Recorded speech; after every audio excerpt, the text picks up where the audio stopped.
This week's speaker is Stacy Behmer, and Stacy, I'll let you tell my students a little bit more about who you are and what you do. Sure. My name, obviously Cynthia said it, was Stacy Behmer. I am the coordinator of digital learning technology at Grantwood AEA in Cedar Rapids, Iowa. And what that is in English, because my title doesn't explain things. We have a team. We are a direct service agency in the state of Iowa, and so we are state funded, which some I know Kansas does it differently, Wisconsin does it differently.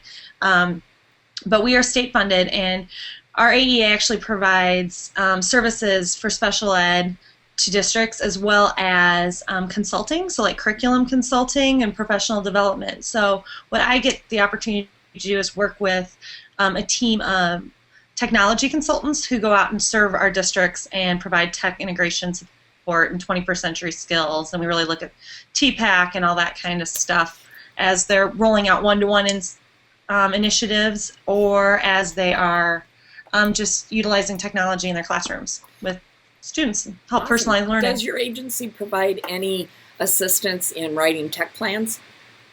We do. We basically serve on the committee with the district, and so we'll offer some suggestions, or hey, sometimes language changes. Usually the tech plans are kind of in place and they're just going through a modification or an update. We have had a few districts do a complete overhaul of their tech plan just because it was so archaic. And hey, have you considered mobile technology now? So your tech plan's 3 years old, or bring your own device, or those kind of things as they're writing that language. So yeah, we do. Okay. But we are just one of the district's team. We do not write tech plans for them. We just more or less advise and pull up examples. Okay. Well, this class is looking at technology, policy, and pedagogy. And the reason I thought you'd be a good fit for us is your experience with Google Apps and Google. So I'm going to let you kind of structure how you want to talk about that. A lot of my students are teachers. Some are working with higher ed, and some are working in the K-12 realm. So just basically, one of the focus we want is what are some of the tech policy or procedure pieces that follow along with Google Apps. Okay. But I'm sure they'd appreciate a general overview of some of the things available. Yeah, let me kind of talk about policy.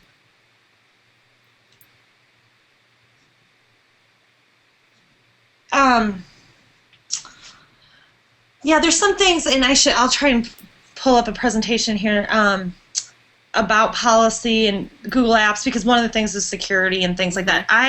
Just my experience with Google Apps, about 4 years ago, I was a Gmail user from the get-go and all that, and used a little of the doc stuff. Actually, I think we got our Gmail addresses right about the same time, lady. I think you actually might have sent me my invite to get that Gmail. That may have been it.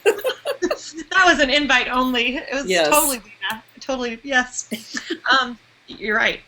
And that's why I say I had the opportunity from the ground up because of Cynthia. So use that, whatever. That was just my email. And then when I moved back here to Iowa, I was a tech director in Illinois for a while, and then I came back here to Iowa and now working at the AEA. And so we're using it quite a bit here, but we were all using public accounts. So we ended up, I don't know, Oregon or somebody else did as well that year. And basically, all the agreement states is that, you know what, they're going to provide us some support getting this getting going. So we went out to Google headquarters out in Mountain View, a team of us from the AEAs, and got some additional training. And so I'm a Google Apps certified trainer and a Google certified teacher. So a few years ago, I went through that process. And so as a result, I do quite a bit of workshops and trainings on Google Apps and the integration stuff. I serve 32 districts, or our AEA serves 32 districts, and I believe at least 28 of them have Google Apps domains, and I would say at least 25 of them are using the full-blown Gmail all the way through at this point in time. And now this is 4 years later, so it's taken some time to get there. and capacity in each district is going to be different. So we've really had to talk to our districts. What are the pros, cons? What policies do you need to have in place as you're implementing this tool? Because it's people are worried. It's Google. They're mining all your data. They have all your stuff. What do they have access to? And so those misconceptions. And as I'm on the screen right now, I'm going to try and find Hank's presentation about dispelling the FUD, because it kind of goes through some of that policy stuff with Google Apps. And multitasking is not necessarily my thing. That's okay. That's there. Could you, just while you're pulling that up, could you talk a little bit about Google certification and kind of what that means? Oh, sure. You're just totally in my niche. Let's go to...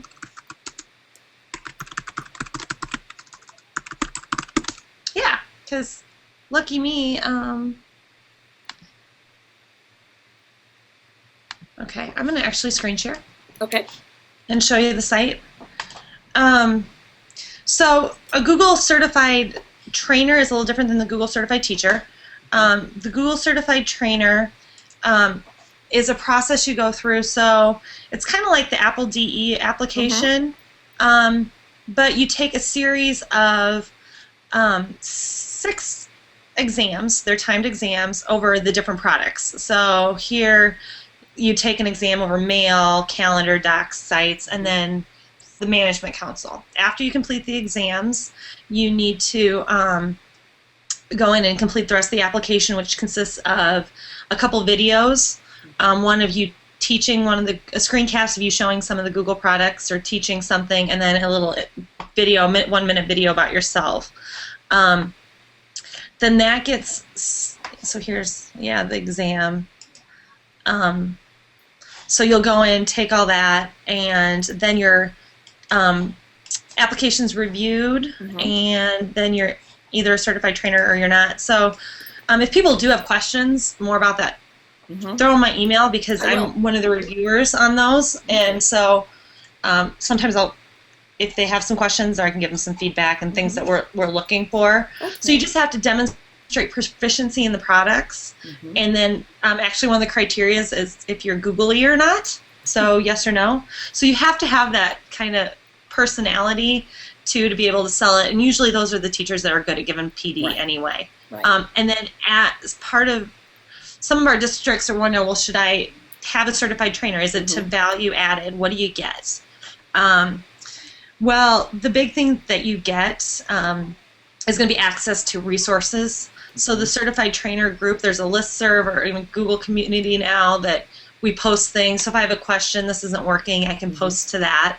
That's one of the biggest things. And then also they have, a lot of us post our presentations in a shared collection or shared, and now it's back to folders, shared folders. So if I'm looking for something, I want to sell a district, like in a couple weeks I'm going to go out and talk to a district who's thinking about Google Apps. And they honestly have a teacher. I talked to the administrator yesterday, and she's like, they're worried because they'll lose Microsoft Publisher.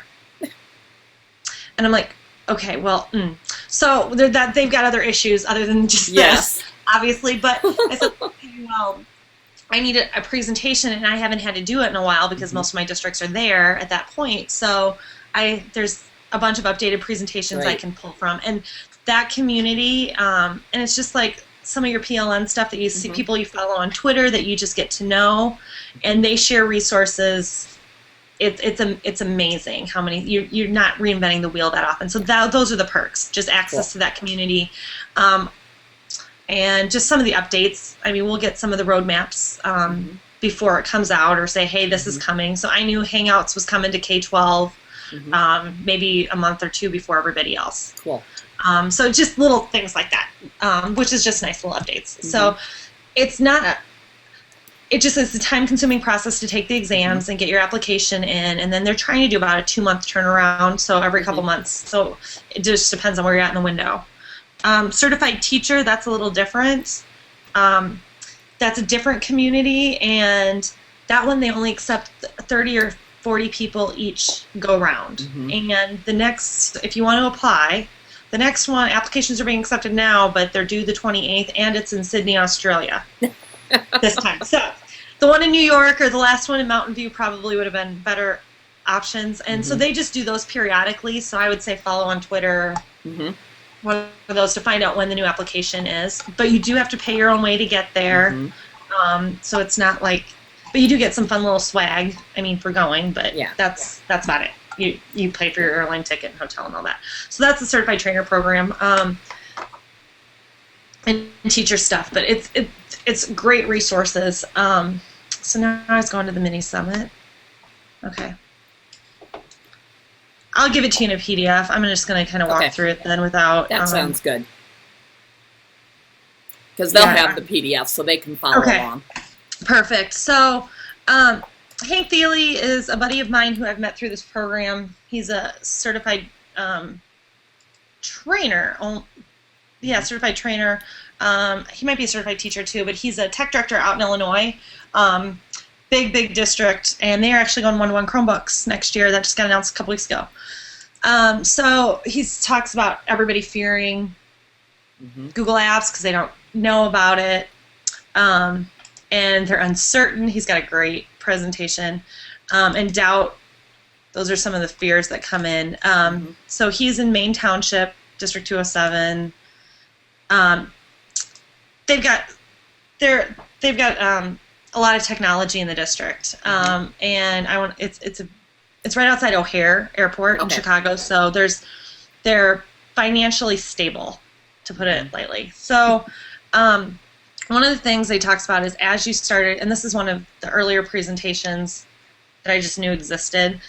He talks about all the tools that you can use for Google Apps. So now you've got mail. Some of the policy, then you've got to think about mail. How are you going to archive mail, student email? Are you going to archive all mail? I mean, what's your state policy? What's your district policy? And another thing with mail, like filtering, those kind of things. Also the chat components that are there, what are you going to do about that?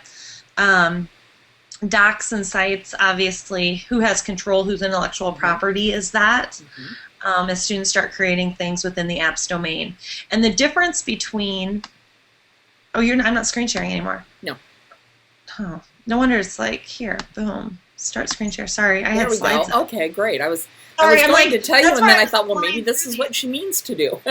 This is what, and I killed, I don't see the window because there's Hank's information. Yeah. That's why I said the fear, uncertainty, these are cute. When he gives this presentation, obviously I'm looking from somebody else's presentation in doubt, and there's where they are. So these are some of the basics in Google Apps. One of the things that we looked at with Google Apps is you have this bubble, and so your university is signed up and they have the domain, so they've got this bubble that they can control passwords, they can upload users, I can assign permissions to different students and organizational units, so I can manage those. In your personal Gmail account, if you create a Google account, I can't go in and tell you what your password was or reset it. So, and I can't go in and monitor your email or any of that. So, yes, you have the same functionality for free, but you don't have that management. And in K-12, especially, you need that. Higher institutions and businesses pay for Google Apps. K-12 does not need to. And some of the Google staff that I've talked to, they're not going to. It's just, it would be horrible PR if they did at this point in time. So they are supporting education. They've got a small but mighty Apps for Education team that does this. And so they really do rely on some of those certified trainer and certified teacher groups to do a lot of the training for them and getting districts aware. So you're in that bubble, and I'm going to start my screen share again and come back to my FUD. So you get all these tools, and the thing is that it's free, and that's where people start worrying, because if it's almost too good to be true. And if you look at, this is just Hank's numbers, and like I said, I will get Cynthia a copy of the PDF. Look at how much you spend on mail, spam filtering, staff email archiving, server replacement, monitoring, and I don't know, I was a tech director, and I hated the fact that I had to sit and monitor blinking lights on servers. I don't need to do that anymore. So then after you get over the cost, like these are the things, it's more, the collaboration is huge. That's the big seller. It's going to, I hate to say the collaboration feature on this is so much better than the Microsoft product, which is fine. It doesn't give you sites, it doesn't give you Hangouts on Air, and it doesn't give you some of the other features, but it's faster, the flexible, and the fact you can work anywhere all the time. So I had students that I worked with in one district, and it was 10 o'clock at night on a Friday because I'm a loser, and I was checking their presentation over because they were going to the board presenting, and I was just a consultant for the district, but I was helping these kids create a presentation because they had to propose to the board why they needed more laptops. The principal said, I'm not doing it, you guys has to come from the kids. So at 10 o'clock on a Friday, we're in collaborating, getting this presentation together. So I thought that was kind of cool. The asynchronous features, obviously, and it can close the digital divide, I think. And as far as increase, it does increase demands for technology, but the nice thing is it's getting better for mobile devices. Good. But it doesn't matter what platform. So if I've got Macs in one building and PCs in another, Google, it doesn't matter. Google is Google. So that's kind of... so one of the funs is that it's not free, and really it is. It is totally, completely, like I said, it's totally 100% completely free. And part of that is they're going to, and he's got the little disclaimer here, and I can share this presentation with you too, view only so they can have some of these hyperlinks. So you can say, here's the disclaimer, and that's one of the things that we have to tell people and we explain to school boards too. This is how they were founded. So part of it for education is they said, you know what, we came from an educational entity and we want to get back to that educational community. So they just charge higher ed. Okay. So the next one, they're going to charge, and I kind of talked about this. They want, everybody says, and this is, I hear this a lot. They just want you in there now, but then once they get you on board, they're going to pull it out from under charging, you. Yep, because you're hooked. And it's kind of like, you know, my cell phone, it was unlimited minutes, and then now all of a sudden it isn't. But I'm used to unlimited, so now I'm paying. Or not minutes, it's data. Sorry. Minutes are a thing of the past. Right. Well, and like I said before, I've talked to the team, and they're like, that Apps for Education is free, and it's kind of like their social outreach to providing this to K-12. And if they think about it, how many K-12 entities are using it, and then those kids are just going to graduate and move on into professions, and they're used to those tools, kind of Mac's old philosophy too. You know, if they get used to using it at a younger age, that's what they're going to want to continue to keep on using. So that's kind of gone in there, and just along with that, I don't have the site queued up, but my brother actually just graduated 3 years ago from college and is working for a startup, and now he works out in Denver, and they work with Fortune 500 companies moving them to Google Apps. Awesome.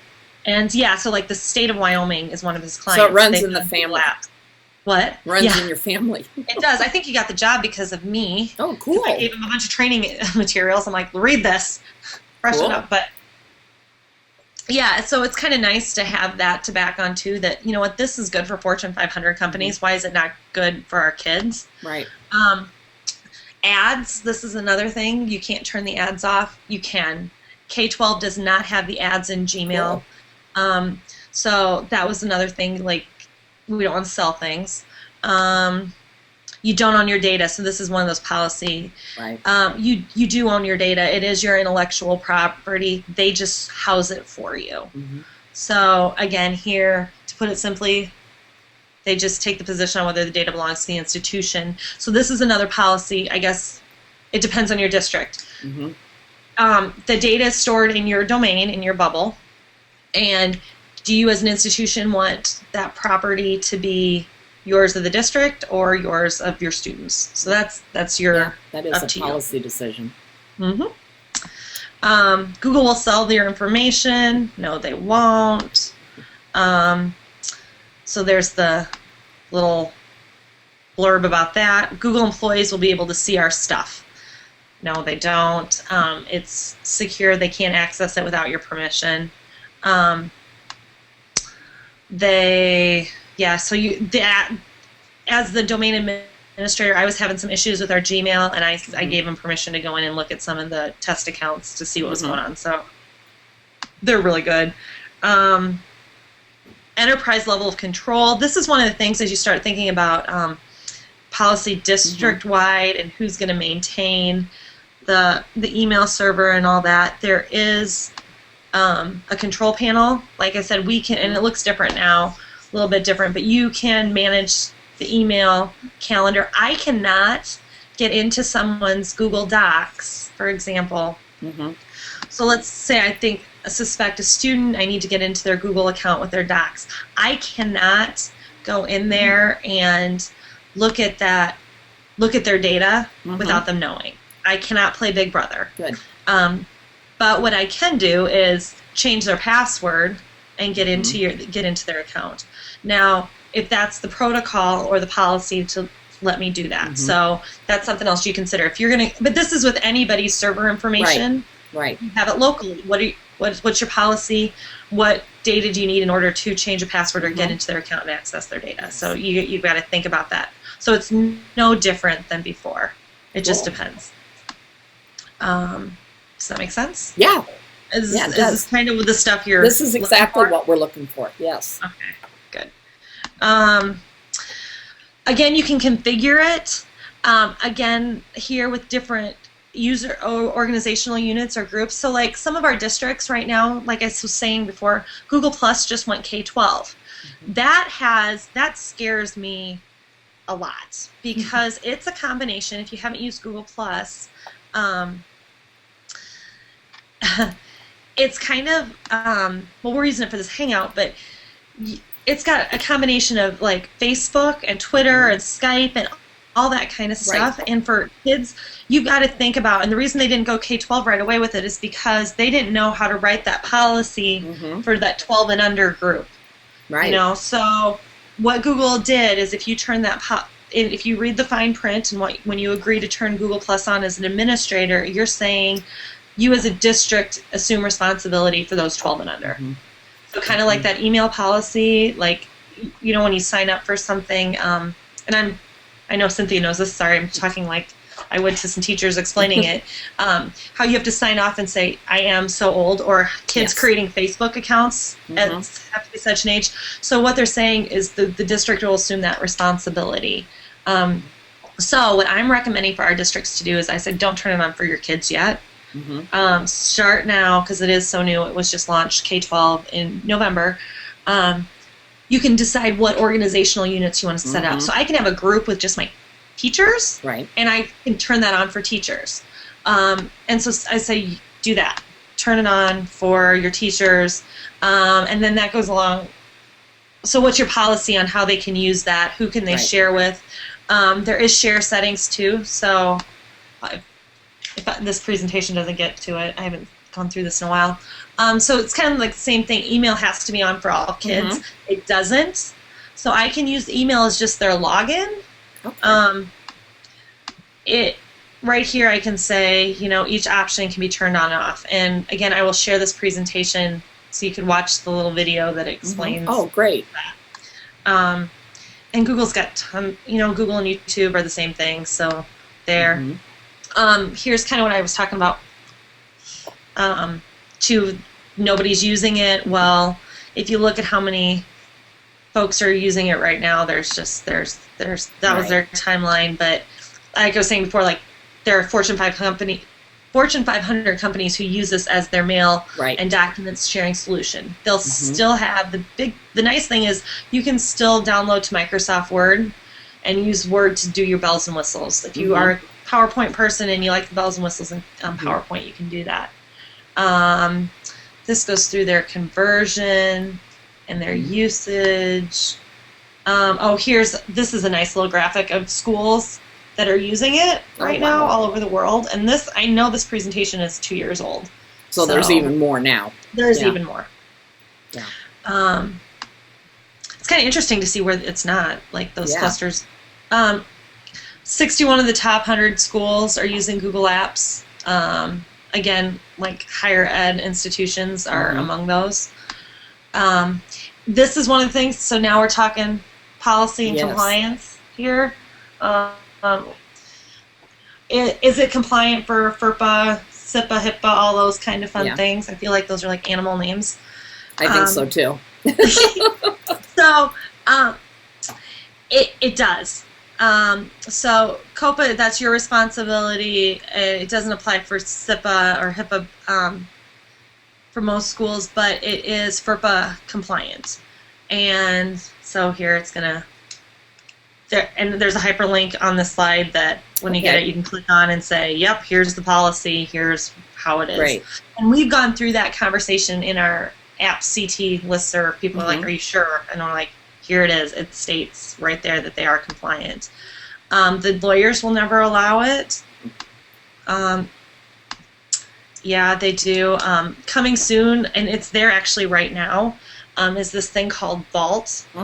And what Google Vault does is it actually lets you store and search data for people. So if I wanted to, I could kind of play Big Brother and pull up documents. If I wanted to start archiving documents and sites and all that for just specific users. So if you need that for legal reasons, you can. Good. But now, would that be a case of you'd have to have their permission?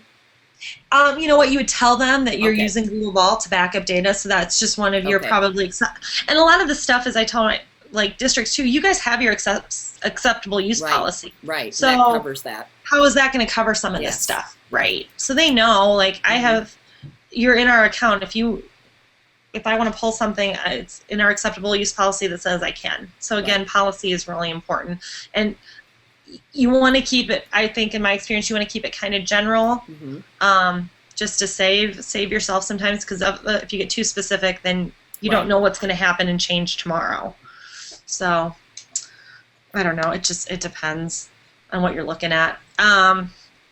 People think it's free. There's no support. There are tons of user groups. There's central.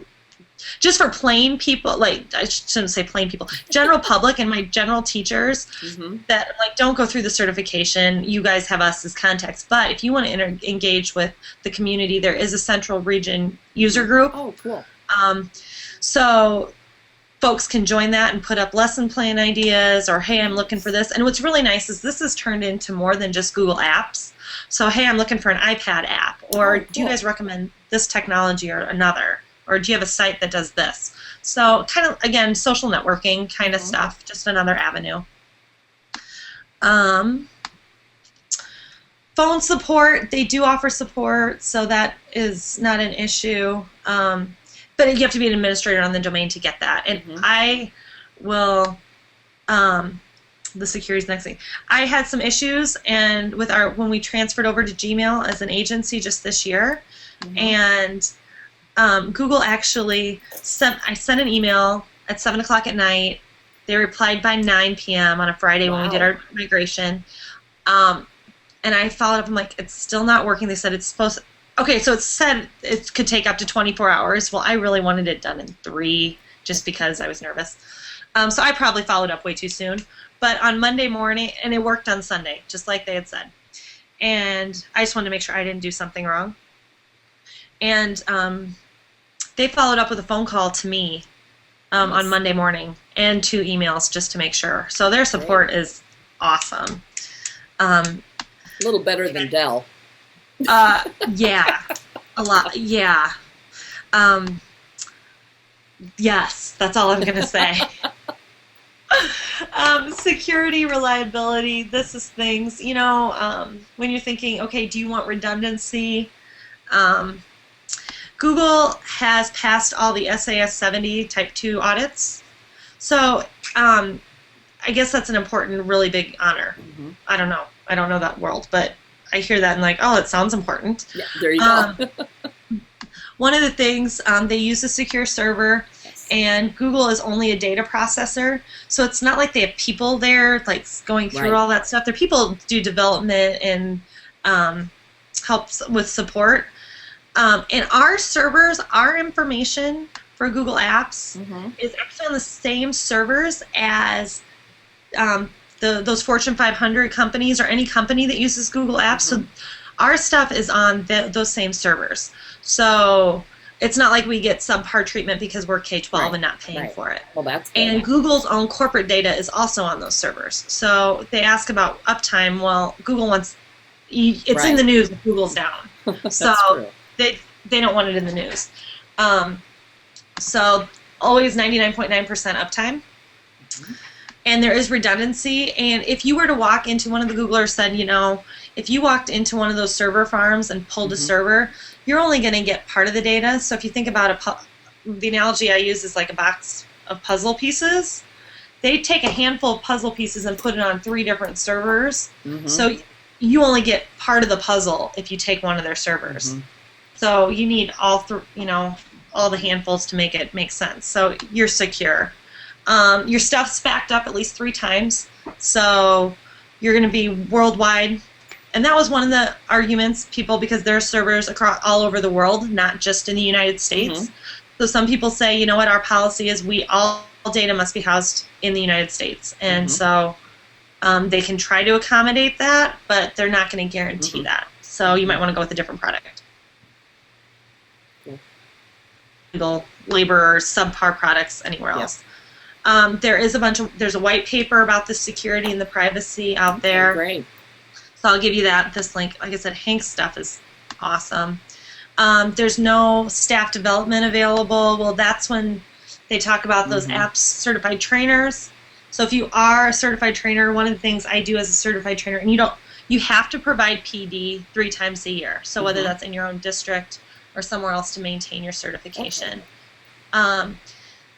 So I tell people, if you can't commit to that, just know of a certified trainer and join the other user groups.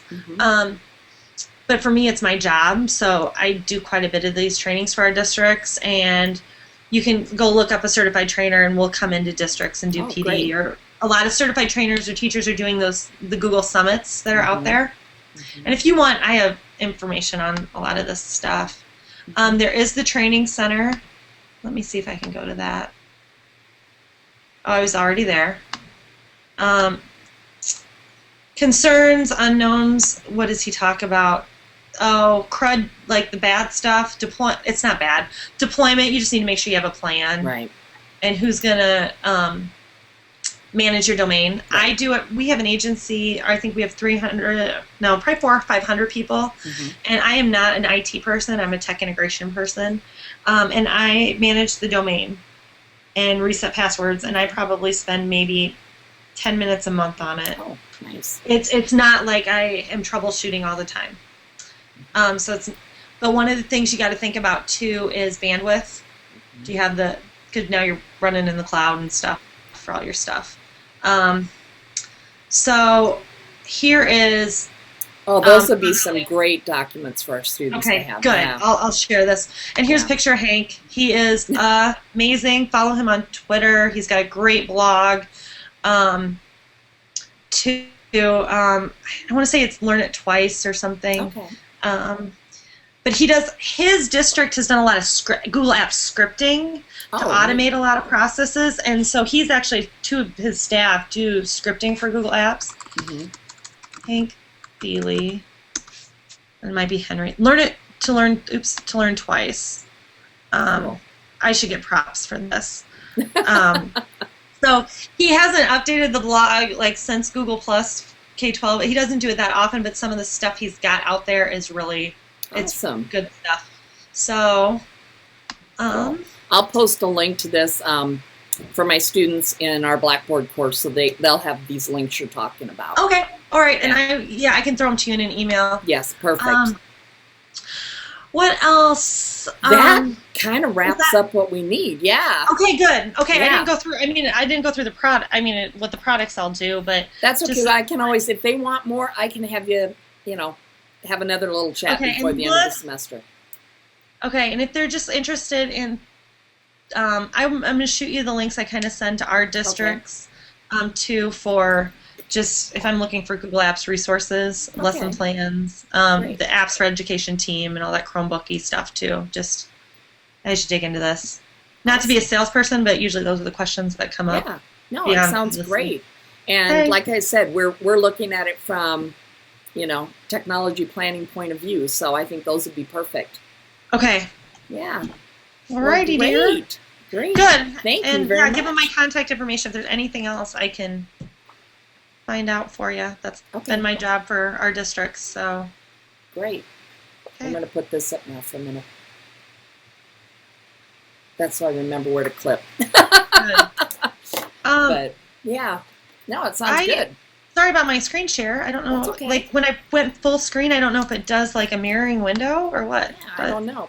I have two monitors, and so it gets messed up with me when I try to go full screen too at times. So here, let me in the chat.